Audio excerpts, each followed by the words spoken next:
বাদ দিয়াহে পকেট গৰম আছে যেতিয়া সকলোকে পিন্ধি পেলোৱা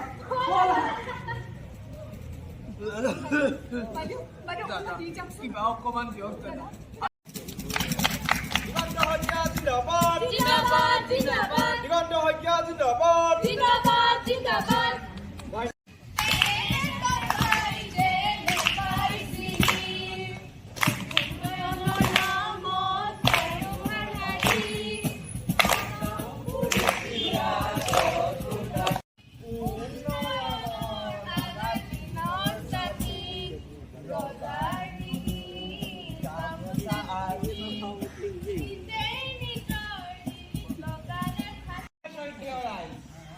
আপোনালোকৰ আশীৰ্বাদত আমি নিৰ্বাচিত হোৱাৰ পাছৰে পৰা উন্নয়নমূলক কাম কাজসমূহ কৰি আহিছোঁ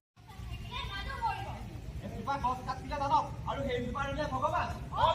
কেনেকৈ হ'ব পাৰে সদৌ অসম ছাত্ৰ সন্থাৰ আহ্বান মৰ্মে পৰিৱেশ আৰু জলবায়ু সজাগতা সপ্তাহত এক কাৰ্যসূচী সদৌ অসম ছাত্ৰ সন্থাই সমগ্ৰ অসম জুৰি যোৱা 24 তাৰিখৰ পৰা ৰূপায়ণ কৰিছে। তাৰে অংশস্বৰূপে আজি বাটৰ নাট এখন সদৌ গুৱাহাটী ছাত্ৰ সন্থাই গুৱাহাটী অঞ্চলত থকা বিভিন্ন মহাবিদ্যালয়ত তেখেতসকলে বাটৰ নাটখন প্ৰদৰ্শন কৰিলে। ইয়াৰ লগে লগে অহাকালি ৰচনা প্ৰতিযোগিতা, তাৰপিছত